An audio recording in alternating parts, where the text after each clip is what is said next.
اس کار جنوں میں ایک سوشل رومانٹک اردو ناول ہے جسے خواتین ڈائجسٹ کی مشہور مصنفہ سندس جبین نے لکھا ہے۔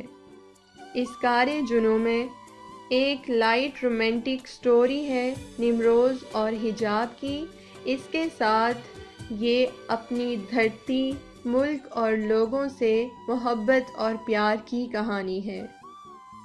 ناول کے دونوں کردار حجاب تاثیر ایک جرنلسٹ اور کالم نگار ہیں اور نمروز علی خان ایک سیاست دان ہیں۔ دونوں سچے محب وطن ہیں جو ملک میں مثبت تبدیلیاں لانا چاہتے ہیں اور کچھ اچھا کرنا چاہتے ہیں اپنے ہمسایہ ممالک کے لیے۔ انہوں نے بہت ساری مشکلات کا سامنا کیا اور اس ملک کی محبت کے لیے عظیم قربانیاں دیں۔ سندس جبین ایک باصلاحیت مصنفہ ہے اور انہوں نے مختلف موضوعات پر حقیقی کہانیاں اور ناولز لکھے ہیں۔ تو دوستو، ہم عظیم مصنفہ سندس جبین کے اس مشہور ناول اس کار جنوں میں کو پڑھتے ہیں۔ اس کار جنوں میں وہ تیز تیز قدم اٹھاتی صدائے پاکستان کے آفس میں داخل ہوئی اور دھم سے کرسی پر گر گئی۔ ثنا نے ہمدردانہ نظروں سے اسے دیکھا اور گلاس میں پانی ڈال کر اس کے سامنے رکھا جسے وہ ایک ہی سانس میں چڑھا گئی۔ کیا بات ہے حجاب؟ ثنا نے کچھ تشویش سے استفسار کیا۔ کیا بات ہو سکتی ہے ثنا طارق صاحبہ؟ وہ گلاس پٹک کر بولی۔ صبح مشین لگائی، یہ سوچ کر کہ آج ہفتہ بھر کے کپڑے دھو کر وارڈروب میں سیٹ کروں گی اور سارا ہفتہ سکون سے گزر جائے گا، مگر وہ دانت پیس کر بولی، یہ وابڈا والے میرے ازلی دشمن، ہر 2 گھنٹے بعد گھنٹہ بھر کے لیے لائٹ غائب، اور میں صبح سے کلس کلس کر آدھا خون جلا چکی ہوں۔ آدھا دن ضائع ہو گیا اس بکھیڑے میں، اور پھر جب خوب ذلیل ہونے کے بعد ابھی کپڑے کلف لگا کر پھیلائے تھے اور خود نہانے کے لیے باتھ روم میں داخل ہوئی تو لائٹ پھر غائب۔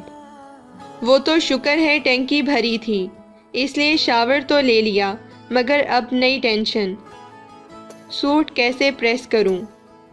پھر محلے کی دھوبن سے پورے 20 روپوں میں گیس آئرن پر سوٹ پریس کرایا اور اب تمہارے سامنے ہوں۔ وہ داستان غم سنا کر چپ ہوئی ہی تھی جب دروازہ کھول کر عمر اندر داخل ہوا۔ ہیلو لیڈیز، کیسی ہیں مس ثنا اور مس تاثیر؟ آپ تیار ہیں نا؟ ہمیں ایک ضروری فنکشن کی کوریج کے لیے جانا ہے۔ وہ مصنوعی سنجیدگی سے بولا تو حجاب نے اسے خاصی قہر انگیز نظروں سے گھورا۔ او عمر گل کے جانشین، ابھی سکون سے بیٹھو ادھر، اور ثنا تم چائے منگواؤ، تب تک میں ذرا اس سے نمٹ لوں۔ وہ کہتی ہوئی عمر کی طرف مڑی۔ کہاں تھے تم؟ 4 فون کیے تھے تمہیں کہ مجھے ساتھ لے جانا، اور کوئی 20-21 میسج، مگر تم کہاں تھے؟ اس کے تیور خاصے خطرناک تھے۔ عمر نے ڈرنے کی ناکام ایکٹنگ کی۔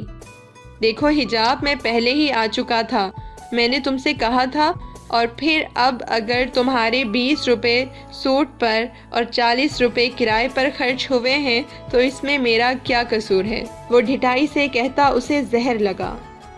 لیکن عمر تم تو ابھی آئے ہو، ثنا نے معصومیت سے اس کا بھانڈا پھوڑا۔ تم چپ نہیں رہ سکتی فتنی، دیکھنا میں۔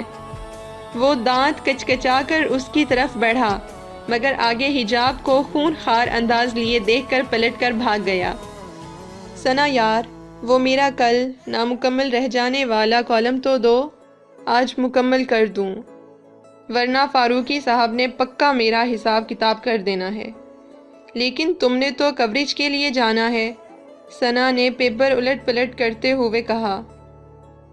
عمر 1 گھنٹے سے پہلے نہیں آئے گا اور تب تک میں کام مکمل کر لوں گی، وہ لاپرواہی سے بولی۔ ویسے کیا ٹاپک ہے تمہارا؟ ثنا نے پیپر اس کے سامنے رکھ کر پوچھا۔ جان توڑ اور کمر پھوڑ مہنگائی، وہ کہہ کر سر جھکا کر تیزی سے کالم مکمل کرنے لگی۔ اس بحث میں پڑے بغیر کہ بجلی کے بحران کے سبب کتنی فیکٹریاں بند ہوئیں، کتنے لوگ بے روزگار ہوئے، کتنے گھروں کے چولہے بجھ گئے، لوگوں کی اجتماعی خودکشیاں اور تیزی سے بڑھتی جرائم کی شرح آخر وطن عزیز کو کس مزید بحران سے دوچار کرے گی؟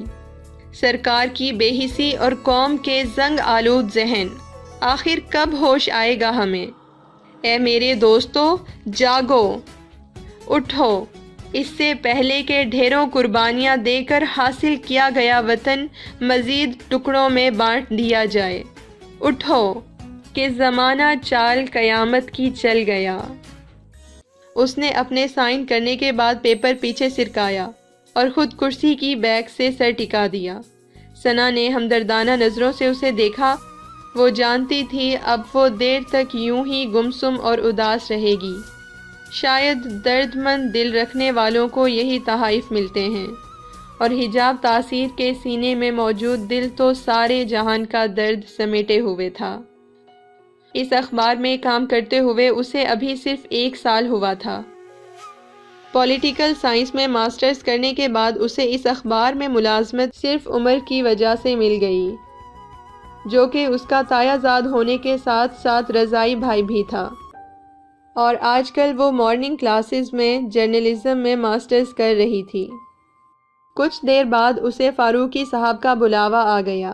اس نے پیپرز سمیٹے اور ایڈیٹر صاحب کی طرف چل پڑی۔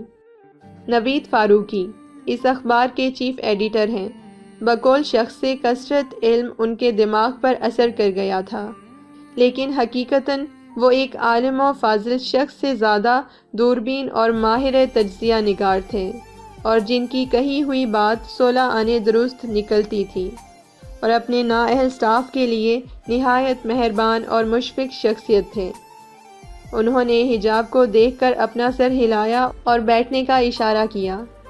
آئیے آئیے عزیزہ، ہم آپ کے انتظار میں وہ دیدہ فراش کیے بیٹھے ہیں، گویا آنکھیں اور کیا کہتے ہیں، بڑی دیر کی مہرباں آتے آتے۔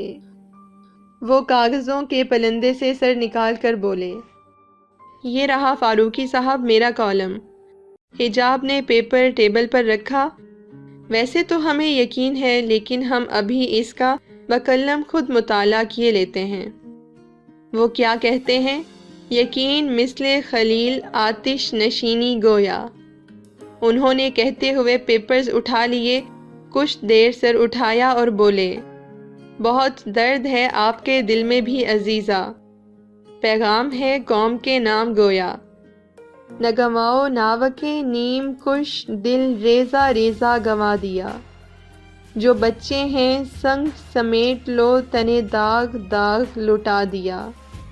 لیکن مصیبت یہ ہے عزیزہ کہ خواب غفلت میں کھوئی قوم سنگ سمیٹنے کی روادار بھی نہیں ہے۔ انہوں نے تعصب سے سر ہلایا۔ انہیں شعر استعمال کرنے کا پاگل پن تھا، اور ہمیشہ شعر کا حلیہ بگڑ جاتا، اور گویا ان کا تکیہ کلام تھا۔ عمر بتا رہا تھا کہیں جانا ہے؟ حجاب نے پوچھا۔ ہاں وہ جانا ہے، وہاں اپنے رانا صاحب کے دولت کدے پہ کسی تقریب کا انعقاد ہے، کسی سیاسی میٹنگ کے سلسلے میں۔ وہ کیا کہتے ہیں گویا، تقریب کچھ تو بہرے ملاقات چاہیے۔ اسی دوران گھنٹی بجی۔ انہوں نے فون اٹھا لیا۔ آہا، عمر شریف کہاں ہو برخوردار؟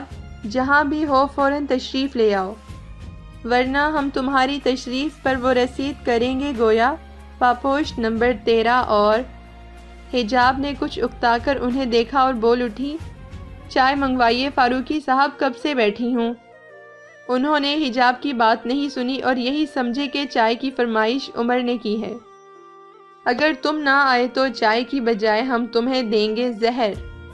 دوسری طرف سے جانے کیا کہا گیا کہ وہ مسکرانے لگے، پھر فون بند کر کے حجاب کی طرف متوجہ ہوئے۔ ہاں تو کیا کہہ رہے تھے ہم؟ ہاں وہ تفصیلات بتا رہے تھے، وہ عمر خود بتا دے گا تمہیں۔ اب ذرا تنہائی بخش دو، ہمیں بہت کام ہے۔ وہ کہہ کر پھر سے کاغذوں کے پلندے میں گم ہو گئے۔ حجاب کچھ اکتا کر اٹھ گئی۔ وہ واپس ثنا کے پاس آ کر بیٹھ گئی۔ کچھ دیر بعد عمر بھی آ گیا۔ تم تیار ہو حجاب؟ اس نے سنجیدگی سے استفسار کیا۔ چلو۔ وہ ہینڈ بیگ سنبھالتی اٹھ گئی۔ عمر کچھ بتاؤ تو صحیح، یہ فنکشن ہے کس سلسلے میں؟ وہ متجسس ہوئی۔ نئے الیکشن، نیا کھیل، نئے کھلاڑی اور نئے اتحاد۔ وہ دلسوز لہجے میں بات ختم کر گیا۔ حجاب نے خاموشی میں عافیت جانی۔ کچھ دیر بعد وہ رانا شوکت سلطان کے عشرت کدے میں موجود تھے۔ وہاں تو دنیا ہی بدلی ہوئی تھی۔ شہر بھر کے صحافی، سیاستدان اور بیوروکریٹس جمع تھے۔ رانا صاحب بھی اس وقت چند اہم اشخاص میں گھرے کھڑے تھے۔ کچھ دیر بعد فرصت ملنے پر وہ ان کی طرف آ گئے۔ ارے بھائی، ان سے ملیے خان صاحب، یہ ہمارے بچوں جیسے ہی ہیں۔ انہوں نے عمر کی طرف دیکھ کر نمروز علی خان سے کہا، ہیلو، میں عمر ہوں، کرائم رپورٹر ہوں، صدائے پاکستان میں کام کرتا ہوں۔ عمر نے تعارف کرایا۔ اور یہ نمروز علی خان ہیں، چیئرپرسن آف PJF۔ رانا صاحب نے جوش و فخر سے تعارف کرایا۔ نائس میٹنگ یو، عمر نے رسمی طور پر کہا۔ اور یہ حجاب کہاں ہے؟ انہوں نے پوچھا تو عمر نے قدرے چونک کر نظریں دوڑائیں اور ارد گرد ڈھونڈا۔ کچھ فاصلے پر وہ اسے کسی چینل کے نمائندوں سے بحث میں مصروف نظر آ گئی۔